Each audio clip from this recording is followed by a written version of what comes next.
दोस्तों, आज हम आपको सुनाएंगे एक नागिन के बदले की कहानी।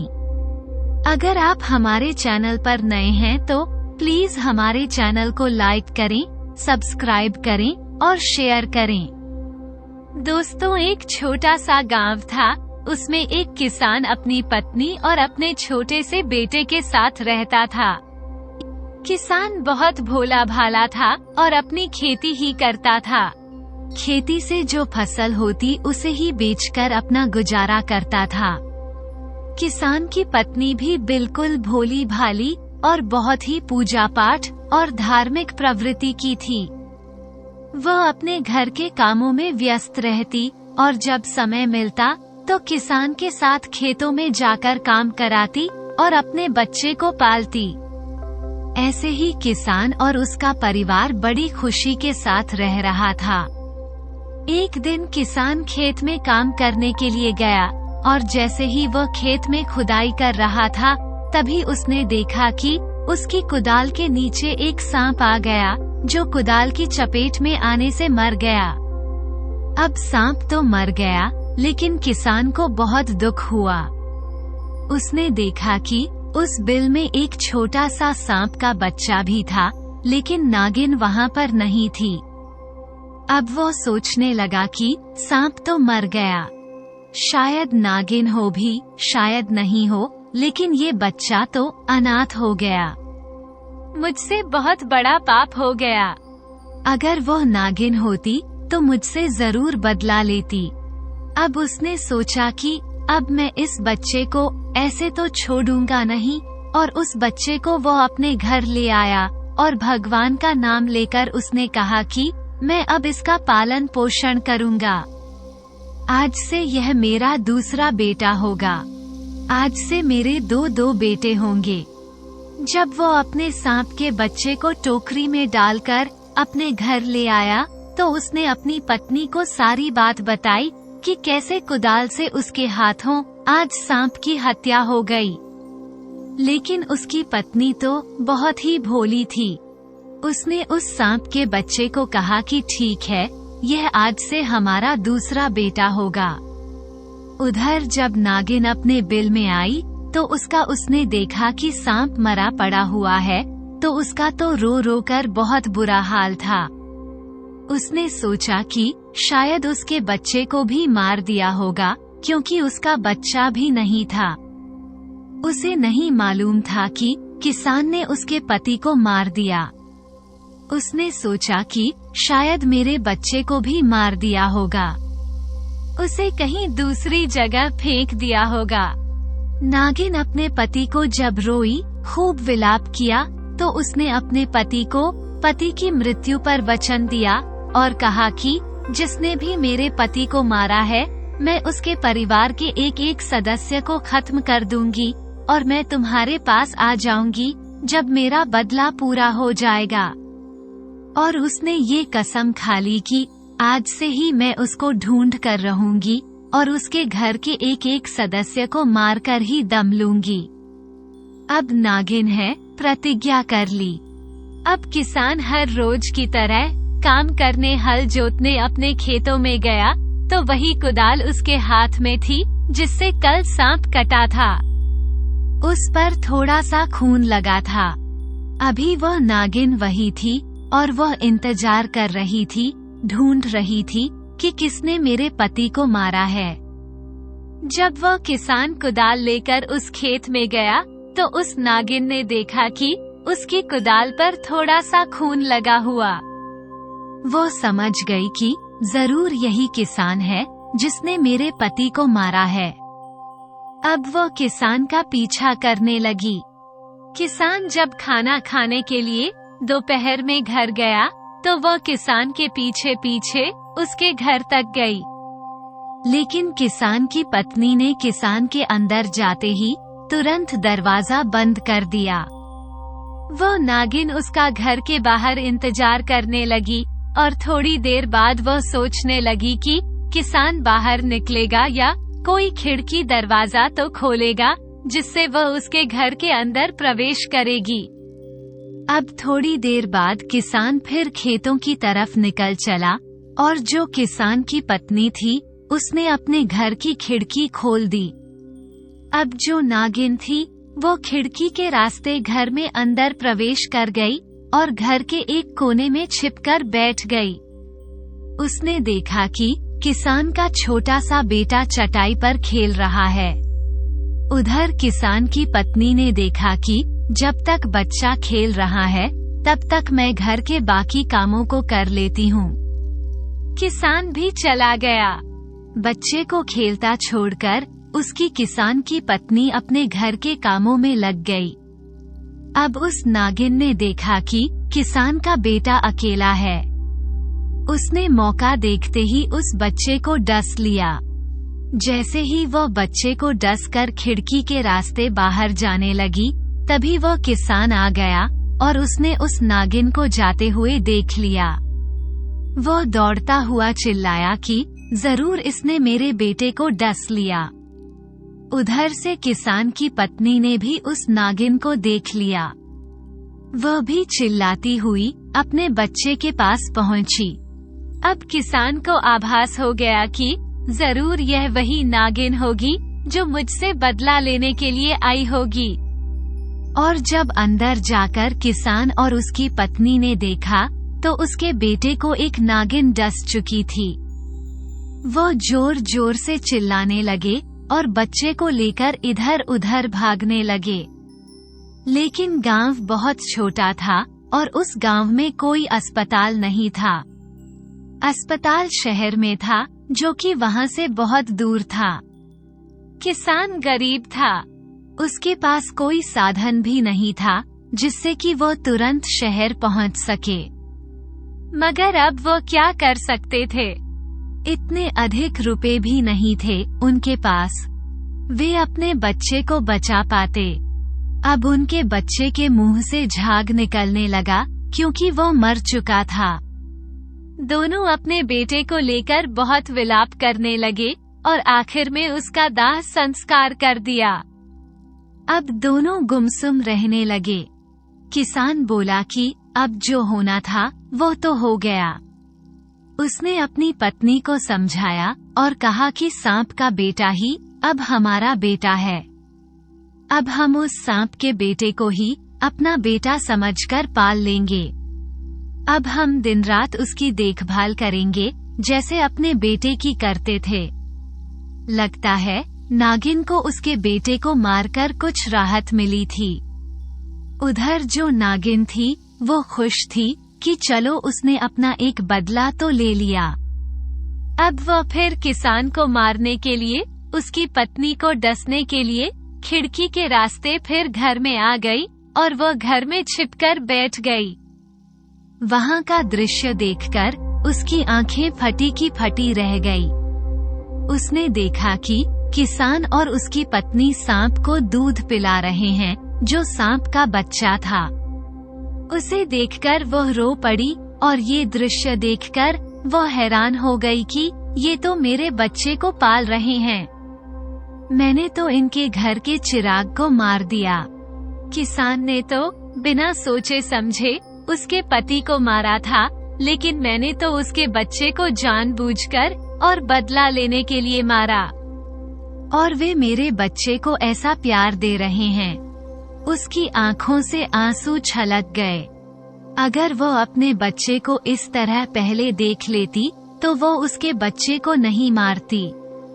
अब वो बहुत पछताने लगी। फिर उसने सोचा कि चलो उन्होंने अपना बच्चा खोया तो मैंने भी तो अपना पति खोया है, और यह सोचकर वो वहां से चली गई। अब किसान और किसान की पत्नी उस सांप को अपना बेटा मानते और उसको रोज दूध पिलाते। अब वह नागिन रोज आती और उन्हें देखती तो उसे बहुत ही पछतावा होता कि यह उसने क्या कर दिया। ये तो बहुत ही सच्चे मन से मेरे बच्चे को प्यार करते हैं। एक दिन उस सांप ने सोचा कि देखती हूँ कि यह किसान और उसकी पत्नी सांप को अपने बच्चे की तरह पालते हैं कि नहीं। वो रोज छिप छिप कर आती और बच्चे को देखती। अब वह समझ गई कि किसान और उसकी पत्नी मेरे बच्चे को अपने बच्चे की तरह प्यार करते हैं। और तब वो भगवान से प्रार्थना करने लगी। कहते हैं कि जो सांप होते हैं वे भोले बाबा के सच्चे भक्त होते हैं। अब वो एक मंदिर में गई और उसके चक्कर काटने लगी और भगवान से प्रार्थना करने लगी कि हे भगवान, मैंने अनजाने में इनके बच्चे को मार दिया। अब आप इन्हें कहीं से भी इनको एक बच्चा दो। किसान और उसकी पत्नी की मैंने गोद उजाड़ दी है, उनकी गोद भर दीजिए। तभी किसान की पत्नी ने देखा कि किसी ने उनका दरवाजा खटखटाया। किसान की पत्नी ने किसान से कहा तो किसान ने जाकर दरवाजा खोला तो उन्होंने देखा कि उनके सामने एक सेठ सेठानी खड़े थे जिनकी गोद में एक बच्चा था। ये सब तो भगवान की माया थी, क्योंकि भगवान ने उस नागिन की पुकार सुन ली थी। उनके हाथ में एक अटैची थी। सेठानी ने किसान के आगे हाथ जोड़ते हुए कहा कि कृपया हमारे बच्चे को बचा लो, इसे एक नागिन ने काट लिया है। हमारे पीछे गुंडे पड़े हुए हैं, अभी अभी हमारा बच्चा छीनने आ रहे हैं। अगर तुम हमारे बच्चे को बचा लेंगे तो भगवान तुम्हारा भला करेगा। अब वो किसान को बच्चे को देकर वहाँ से चले गए। किसान और उसकी पत्नी ने बच्चे को पकड़ लिया और दरवाजा बंद कर दिया। किसान और किसान की पत्नी उस बच्चे को देखकर रो पड़े। उनका बहुत बुरा हाल था कि आज फिर वही दृश्य उनके आगे आ गया, जैसे उनके बच्चे को सांप ने काटा था। अब वे दोनों भगवान से इस बच्चे को बचाने की प्रार्थना करने लगे। तो वे इस बच्चे को अस्पताल ले जाना चाहते थे, तो उन्होंने सोचा कि अस्पताल जब तक पहुंचेंगे तो ये दम तोड़ देगा और उन गुंडों ने देख लिया तो इस बच्चे को पकड़ लेंगे। इसलिए सबसे पहले किसान ने उसके गले से सोने का लॉकेट निकाल दिया, जो उस बच्चे की पहचान था कि कम से कम गुंडे आ गए तो इसको नहीं पहचान पाएंगे। लेकिन वे तो अनजान थे, ये सब तो एक भगवान की माया थी। किसान ने अब उसका जहर उतारने के लिए उसे गोद में लेकर जैसे ही बोले कि चलो पैदल ही चलते हैं अस्पताल, तभी उन्होंने देखा कि वे नागिन खिड़की में से सब कुछ देख रही थी। तभी उस नागिन ने अपनी मनी नीचे गिरा दी। किसान की नजर जैसे ही मनी पर पड़ी, उसने उसे उठा लिया और चुपचाप मनी को उस बच्चे के जहां सांप ने काटा था उस स्थान पर लगा दिया। उस मनी ने सारा जहर चूस लिया। वह बच्चा बच गया और उसने आंखें खोल दी। किसान और उसकी पत्नी जल्दी से हल्दी वाला दूध लाए और उसे दूध पिलाया। दोनों बच्चे को जिंदा पाकर बहुत खुश हो गए और सोचने लगे कि हमारा बेटा वापस आ गया, और उसे गले से लगाने लगे। और किसान की पत्नी का रो रो कर बहुत बुरा हाल था। वह तो उस बच्चे को पाकर बहुत खुश हो गई। उधर सेठ सेठानी का बेटा है और चलो इसकी जान बच गई। किसान ये सोच रहा था कि कुछ दिनों में सेठ सेठानी आएंगे और अपने बच्चे को ले जाएंगे, लेकिन जैसे ही किसान अपने घर के बाहर गया, खेत पर उसने देखा कि रास्ते के चौराहे पर सेठ सेठानी दोनों मरे हुए पड़े थे। अब उस बच्चे का इस दुनिया में कोई नहीं था। अब तो वह बच्चा उनका ही हो गया। ये सोचकर किसान और किसान की पत्नी ने कहा कि हमारे फिर से 2 बेटे हो गए, और वे दोनों उनकी परवरिश करने लगे और पालने लगे। एक दिन नागिन के मन में विचार आया कि ऐसा तो नहीं है कि अब किसान और उसकी पत्नी को बच्चा मिल गया है, कहीं वे मेरे बच्चे के साथ दुर्व्यवहार करने लगे। मेरे बच्चे की सही से देखभाल करते हैं कि नहीं, मुझे चलकर देखना चाहिए, आजमाना चाहिए। तब वो नागिन एक साधु बाबा का भेष बनाई और उस किसान के घर जा पहुंची। क्योंकि वह खिड़की से देखती थी तो उसे ऐसा कुछ मालूम नहीं पड़ता था। वह देखती थी कि मेरे बच्चे की देखभाल ठीक होती है, लेकिन उसने किसान और किसान की पत्नी को आजमाना चाहा। अब उसने साधु बाबा का भेष बनाया और पहुंच गई। किसान के दरवाजे जाकर दरवाजा खटखटाया तो किसान की पत्नी ने दरवाजा खोला और कहने लगी, आई। जब किसान की पत्नी उन्हें आदर के साथ साधु बाबा को बिठाया और उनके लिए भोजन पानी की व्यवस्था करने लगी, तब साधु बाबा कहने लगे कि बेटी, तुम्हारे कितने बेटे हैं? तब वह कहने लगी, बाबा, ये जो बच्चा घूम रहा है मेरा ही बेटा है, मेरे 2 बेटे हैं। तब वह कहने लगा कि तुम्हारा तो एक ही बेटा दिखाई दे रहा है, दूसरा बेटा तो दिखाई नहीं दे रहा, क्योंकि वह नागिन तो उनको आजमाने के लिए आई थी। तब वह कहने लगी, नहीं बाबा, हमारे 2 बेटे हैं। तब वह नागिन बनी साधु बाबा कहने लगी कि मुझे इस घर में से किसी सांप के आने की महक आ रही है। ये सुनकर किसान की पत्नी थी, वह हैरान हो गई। वह कहने लगी, बाबा, वह सांप का बच्चा नहीं है, वह हमारा बेटा है। लेकिन साधु बाबा कहने लगे कि उस सांप के बच्चे को मुझे दे दो, नहीं तो मैं तुम्हें मार दूंगा, भस्म कर दूंगा। तब वह जोर जोर से रोने लगी, कहने लगी, बाबा, मैं अपने बच्चों को नहीं दूंगी, चाहे आप मुझे मार दो, वे मुझे जान से भी प्यारे हैं। अब जब वो किसान की पत्नी और उस बाबा में झड़प हो रही थी तो किसान अंदर से आया और कहने लगा कि बाबा, क्या बात है? तब वो बाबा कहने लगा कि सांप के बच्चे को मुझे दे दो, इस सपोले को तुमने क्यों घर में पाल रखा है? किसान कहने लगे, बाबा, हम आपका आदर सत्कार करते हैं, आपको जो चाहिए वह ले लीजिए, लेकिन हमारे बच्चों के बारे में ऐसा मत कहिए। वह सांप का बच्चा नहीं, वह हमारा बेटा है, हम उसे किसी भी कीमत पर आपको नहीं देंगे। बाबा ने उन्हें धमकी दी और कहा कि मैं तुम्हें और तुम्हारी पत्नी को दोनों को मार दूंगा। तब किसान ने हाथ जोड़कर कहा, बाबा, आप चाहें तो मेरी जान ले लो, लेकिन मेरी पत्नी को छोड़ दो, क्योंकि मेरे बच्चे अभी छोटे हैं और मेरी पत्नी को उनकी बहुत ज्यादा आवश्यकता है, वही उन्हें पाल सकती है, मैं उन्हें नहीं पाल सकता, इसलिए आप मुझे चाहे तो मार सकते हो। तब उस साधु बाबा ने कहा कि जो मनी है तुम्हारे पास उसे मुझे दे दो।